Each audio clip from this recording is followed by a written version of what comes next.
Hello बच्चों, अभी हमारा इंग्लिश का पेपर खत्म हो गया है। अभी अपना नेक्स्ट पेपर कौन सा है? हिंदी या मराठी होगा, या जिसका हिंदी मराठी नहीं होगा उसका ओसीएम होगा। तो जिसका हिंदी मराठी होगा उसके पास टाइम नहीं है, वो तो डायरेक्ट आज का ही दिन है, जो भी प्रिपेयर करोगे आपका कल पेपर है। लेकिन जिसका ओसी का पेपर है उसके लिए एक मैसेज है कि भाई आज आपका 8 चैप्टर है टोटल। 8 चैप्टर में से एक चैप्टर जो चैप्टर नंबर 3 वो 5 मार्क्स का आता है, उसको आप स्किप कर सकते हो, मतलब खाली ऑब्जेक्टिव पढ़ सकते हो।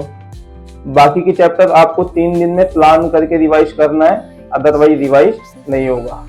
तो आपने पूरे साल कितना भी पढ़ा है या नहीं पढ़ा है, अगर एग्जाम के बीच में अगर आपका रिवीजन नहीं होता है तो आपको एग्जाम में लिखने के टाइम पे याद नहीं आएगा।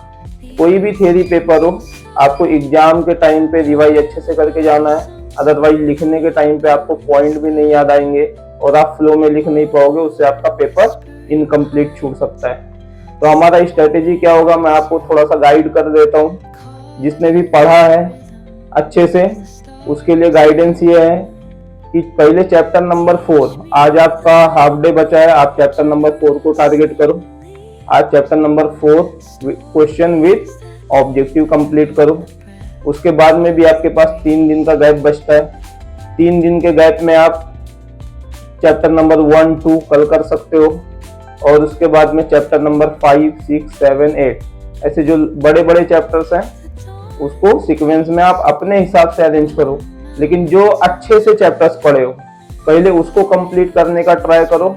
अदरवाइज क्या होगा, जो आपने नहीं पढ़ा है उसको पढ़ने के चक्कर में आपका टाइम वेस्ट होगा, और जो पहले से ऑलरेडी पढ़ के रखा है जस्ट रिवाइज करना है, आप उसको भी अच्छे से रिवाइज नहीं कर पाओगे। तो आप वेटेज के हिसाब से पढ़ सकते हो।